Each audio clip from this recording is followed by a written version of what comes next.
Mana o'rtoqlar egizak homiladorlik o'zimizni reproduktiv sentrida patsatka qilgan bemorimiz. Ham egizak işte.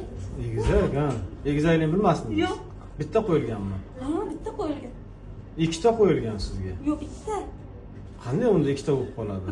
Bilmayman, bitta. Mahkamadan bersa oxirigacha xursand qilsin. Xo'jayinni chaqirsak bo'ladi. Mana, chaqiring xo'jayinlarni. Reproduktiv sentrda o'zimizni Toshkentdagi ekoklinikamizni patsatka qilgan bemorimiz mana egizak.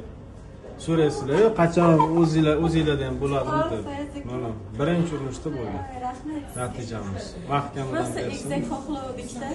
Oxirigacha xursand qilsin. Lekin bitta ekilgandi. Bitta shu. Qanday? Assalomu alaykum.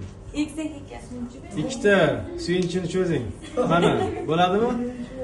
Mana, o'zi niyatingiz xolis ekan, egasiga yetib boribdi duolaringiz, niyatlaringiz. Qarang, bitta qo'yib ikkita bo'lib qolibdi deyaptilar.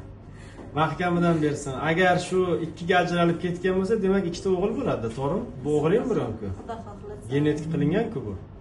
Mahkamadan bersin, oxirigacha xursand qilsin. 4-5 haftalik homiladorlik. Tabriklaymiz. Ko'rdingizmi? Oxirigacha xursand qilsin. Charchamang. Niyat xolis ekan.